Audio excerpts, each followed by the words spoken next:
Bismillah. Non, moi je la vois comme une sœur. C'est insensé, elle se fait des histoires. Un éclair a traversé les yeux bruns de Houari, peut-être de la colère ou du dépit.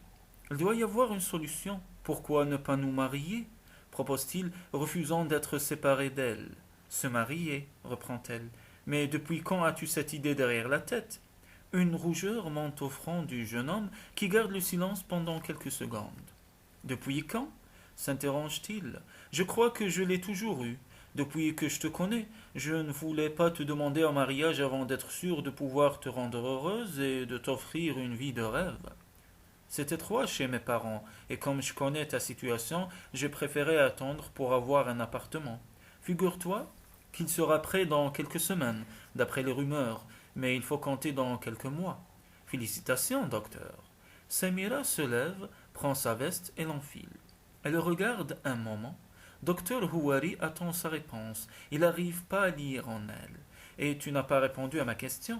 Je ne pense pas pouvoir répondre aujourd'hui. Tu m'as surprise. Donne-moi du temps, j'ai des problèmes à régler. Pourrions-nous déjeuner ensemble? Tu pourras me les raconter. Peut-être que je pourrais t'aider. Tu sais, ajoute-t-il en souriant, on dit que je suis un bon conseiller. Samira feint de réfléchir.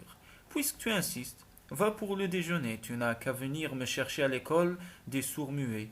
Tu t'y rends régulièrement? As-tu un membre de ta famille là-bas? Lui demande-t-il. Non, mais peut-être. Je te laisse travailler. On aura tout le temps de discuter. Samira quitte la salle et se rend à l'administration. Le directeur est en pleine réunion.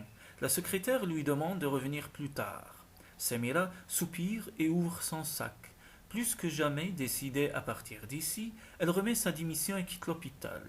Une demi-heure plus tard, elle se retrouve à l'école des sourds-muets. Rahima est aussi là. Bonjour, est-ce que je peux jeter un coup d'œil au dossier des élèves de troisième année? Bien sûr, réplique-t-elle en l'invitant à entrer dans la salle des professeurs. Mais pourquoi en as-tu besoin? Je compte créer d'autres activités et les proposer à la direction. Je voudrais juste jeter un coup d'œil au dossier et voir si je ne pourrais pas organiser de petits groupes. Enfin, je ne voulais pas en parler à la direction avant d'avoir finalisé le projet. Si tu penses que tu auras des problèmes, laisse tomber. Écoute, je te les apporte, mais ne tarde pas, s'il te plaît. Je te fais confiance. Quoi que tu décides de faire, je sais que ce sera pour leur bien. Je pourrai t'aider. Samira la remercie. Elle choisit de s'asseoir à une des tables, près de la fenêtre. Il n'y a personne. Cela l'a rangée. Rahima se rend à l'administration et y prend les dossiers dont Samira avait besoin.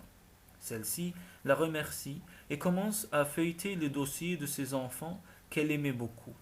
2, 3 minutes se sont écoulées quand la jeune femme s'arrête. Elle vient de dénicher le dossier qu'elle cherchait depuis le début. Elle a l'impression d'étouffer. Une chaleur subite a gagné son corps. Ses mains tremblent. Samira se débarrasse de sa veste et sort une barrette de son sac à main. Elle relève ses cheveux au sommet de sa tête avant d'avoir le courage d'ouvrir le dossier. Il lui semble entrer dans un autre monde. Étant toute à sa lecture, Rahima qui revenait les récupérer est surprise par la gravité de son visage. Elle ne l'avait jamais vue aussi sourde à ce qui l'entourait. Elle s'approche d'elle et s'assoit en face d'elle. C'est bon, tu as fini. Mais Samira ne la voit pas et ne l'entend pas. Dis-moi, tu vas bien? Qu'est-ce qui t'arrive?